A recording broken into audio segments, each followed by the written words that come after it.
Hello, good morning everyone.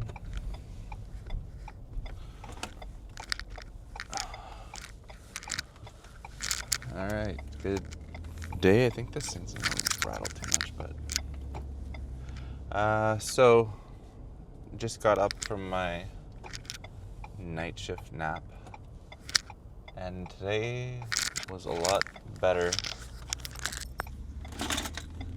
than yesterday, which is nice.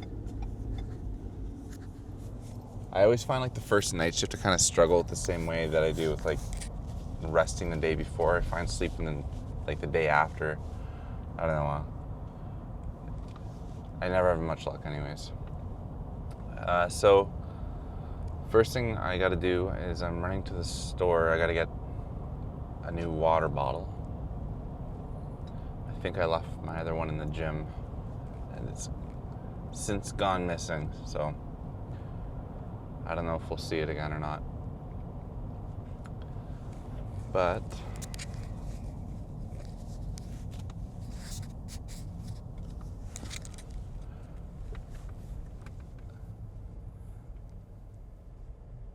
we'll go get a new one.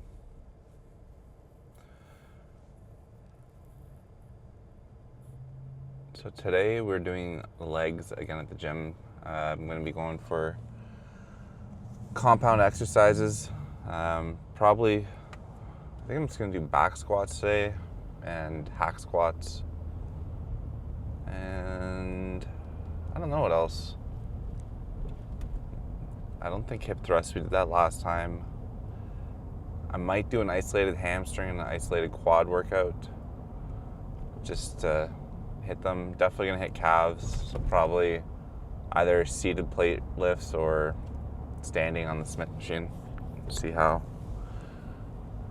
busy it is. And what else? RDLs. We'll probably be doing some RDLs as well. One thing I'm thinking of switching and adding into my back day is more back extension row related things, just because we have not been doing much of the lower back stuff, and I feel like the rows I'm doing and the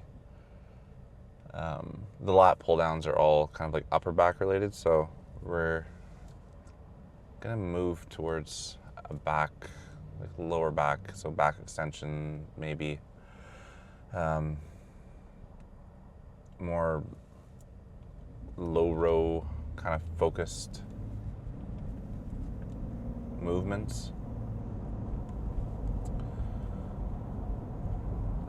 And I haven't decided. I might do that like on specifically back day, because I feel on my upper body, like my upper lower, so if I just do my upper day and I try to focus on certain parts of the back, I'm probably not going to have enough time in that exercise. I was mentioning yesterday, I already kind of eat through a lot of my day doing the upper body, lower body workouts, because I'm just trying to make sure I hit every muscle. So it'll probably be more on my back day, which will be in 2 days. So we'll see what we come up with for that. Other than that, night shift last night was pretty steady. Nothing overly noteworthy as far as calls, or that makes me think of anything specific I need to talk about.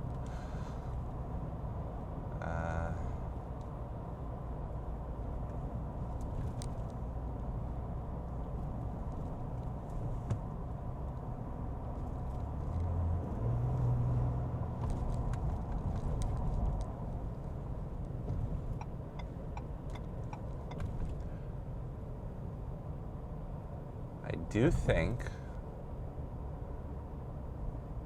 it is worth mentioning diet related stuff for a minute. I've been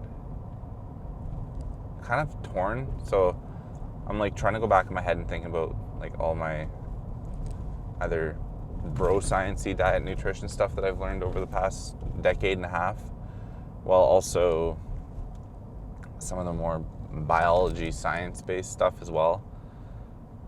And I'm really still like struggling to consolidate what my thoughts are on eating from day shift to night shift and having, oh my god, every light in the city is not timing very well.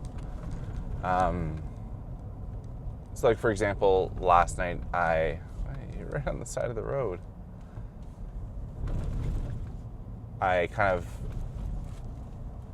portioned or planned for my 2,000-ish calories was going to be from 6 p.m. till whatever, about 2 in the morning, 3 in the morning.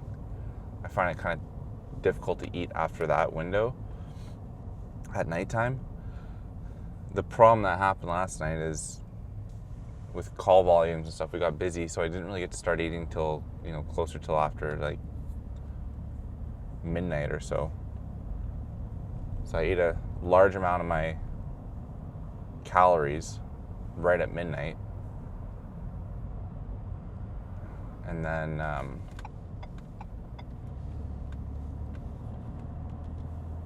obviously I was full because I ate probably close to, 800 calories worth of food. And I didn't want to eat everything all at once because that would definitely make me feel sick or not really well if I had to go on a call. Excuse me. So I ended up holding off some of my food till even later in the morning, which is not normal and didn't really feel super great. But now I've got like half of my calories from yesterday kind of slotted in to this morning.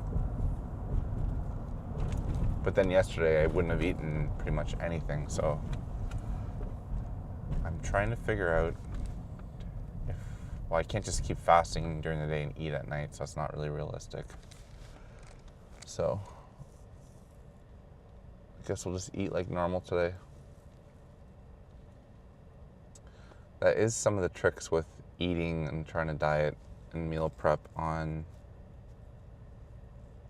shift work hours.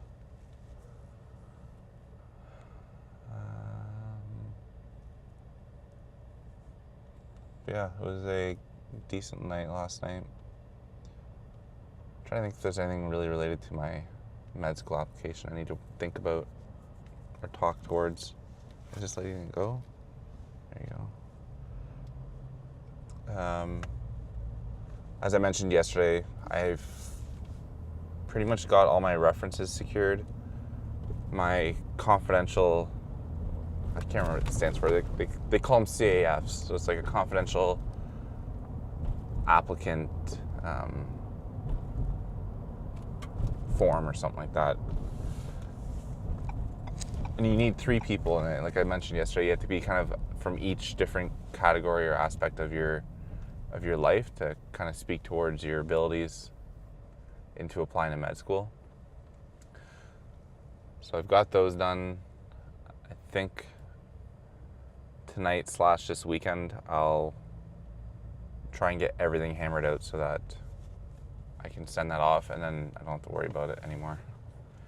I always find the physical or the paper application part, it's like very I don't say monotonous, but it's kind of exhausting in a way. You have to make sure you have all your I's dotted and your T's crossed. And it kind of goes into what I was saying yesterday about that planning exhaustion or planning paralysis, where I'm like wanting to make sure I have everything, but I also don't want to send it in right at the last minute because if there's something wrong with the transcript request or something like that, then it can kind of shoot you in the foot. So I'm hoping that if I can get it done this week, everything's sent off, the emails be sent out, and that'll give everything 2 weeks to get sent back into the OMSAS, OMSAS,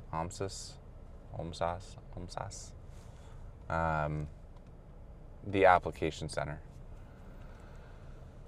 And then from there, it's just waiting till the springtime. Keep practicing, and hopefully you get an interview request. And if I don't get that, then just keep on keeping on doing what I'm doing, I guess.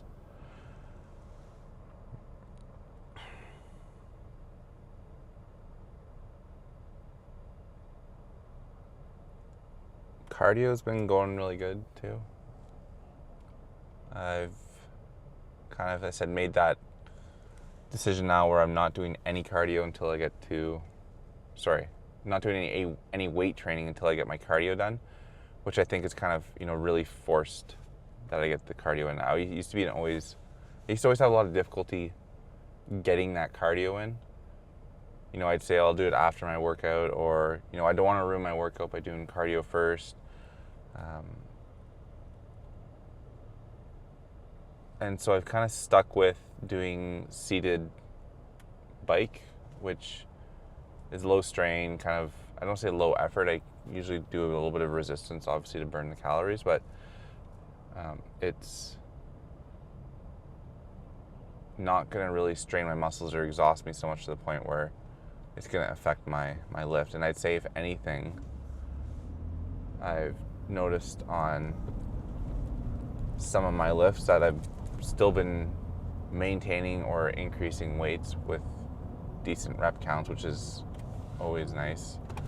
Another thing that I kind of always worry about or have had trouble with doing cuts is you can't really do much progression with increasing weights or increasing your rep counts. So it was kind of nice to see that. I think I'm kind of at the point now where I'm hoping to see changes in belly area weight loss and fat loss, but it's going to be slow coming at this point. I always find I have a lot of difficulty losing the little water wing or the muffin top. So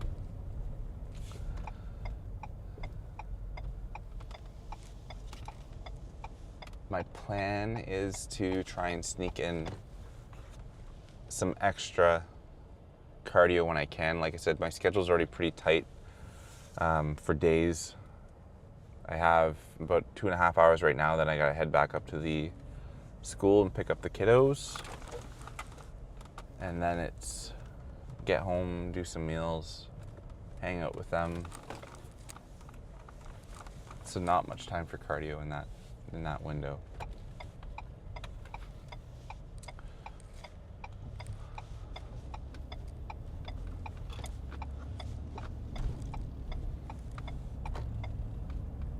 But I'll take my 30 minutes. It's better than nothing. That's all I can really think of to chat about for pre-workout stuff right now.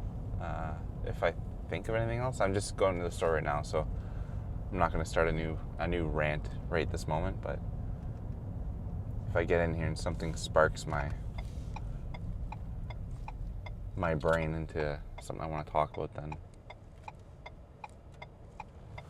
you'll know.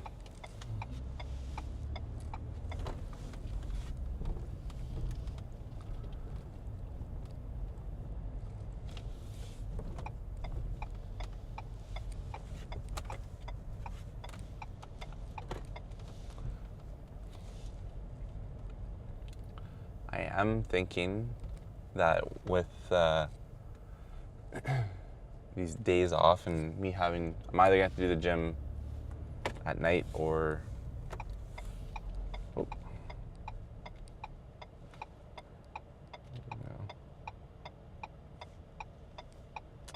either at night or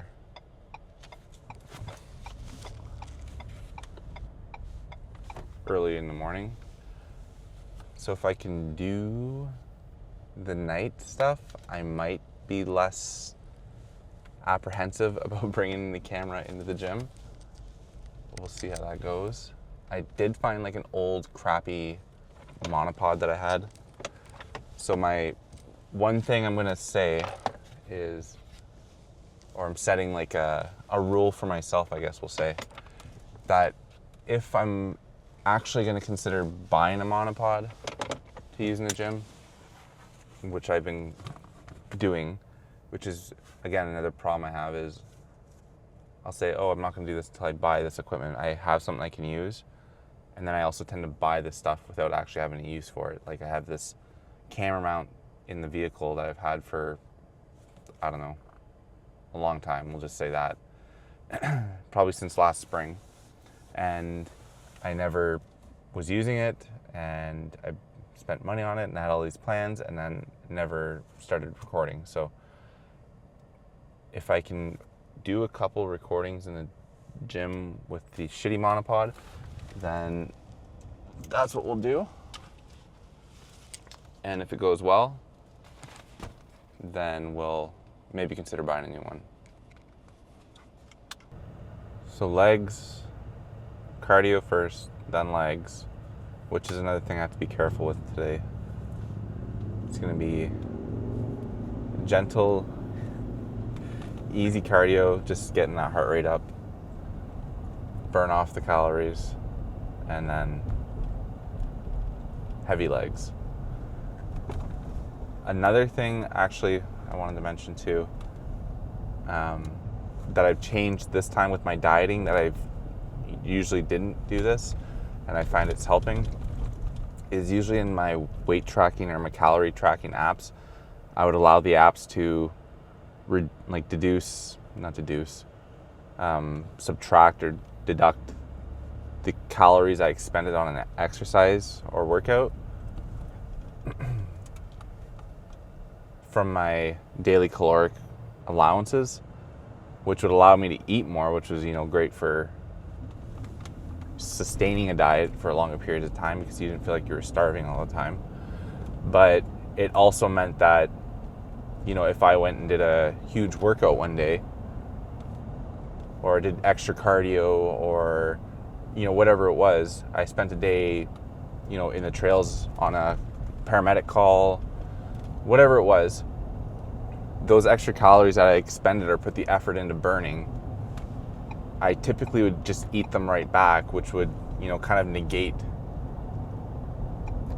that whole extra exercise that I'd done. So it was almost, I don't say useless, but it didn't have the desired effect that I was hoping to have from doing extra, exercises, workouts, cardio, whatever it might have been. So I turned that off on this app that I'm using right now, and I think it's kind of, it's, kept my meals more consistent too. I kind of almost know what I can eat in a day. And then B, it's also preventing me from doing extra work and then eating it back, and it's usually never with like junk food or something like that. Every once in a while, maybe it'd be like a breadstick or something silly. But I've really tried to not have cheat meals and stuff, because I find it kind of turns into a slippery slope for me. So by having everything be pretty standardized and, the same thing every day, not the same food, but the same caloric intake every day, I think it's helped me mentally get used to what I'm expecting to eat in a day. And then I'm not, I'm not having a day where I've done extra workouts, had the opportunity to eat a lot of extra food, and then the next day feeling hungry because of it. So I think those things are working in my corner right now. I'm hoping it stays that way. I'm hoping to get the courage sometime to record some stuff in the gym. I do bring my camera with me, but I've never taken it out to actually record anything. Like I was saying earlier, that might be something that I can start doing if I do night routines or something here, but during the daytime, I'm still at that too shy to record in front of people phase. And I think also I'm at the, what is this guy recording himself for phase. So I'm kind of stuck in that headspace where it's do I think I'm recording videos because I think people might find it interesting, but then at the same time in the gym, I don't think it's interesting enough to record myself. So it's just kind of a weird duality, I guess. When in all actualness, people probably don't give two kites about what I'm doing in the gym. So you can't have it both ways, I guess. Anyways, I'm gonna go in and see how it goes, and I'll be back in a minute. Okay. That was a good lift day. It took me about 2 hours. I'm running a little tight on getting to the school on time, but we'll be all right. So cardio went well. It did, I don't know, I think I did about 35 minutes just because I was not really paying attention to the watch. I was playing some games on my phone, which is a nice thing about doing the seated bike instead of a traditional bike. If you're looking for a highly addictive game, if you haven't already tried it, it's called Suika. It was initially came out on the Nintendo Switch, but they've since released a mobile version. And if you can find a copy of it on whatever device you're on, it's highly addictive.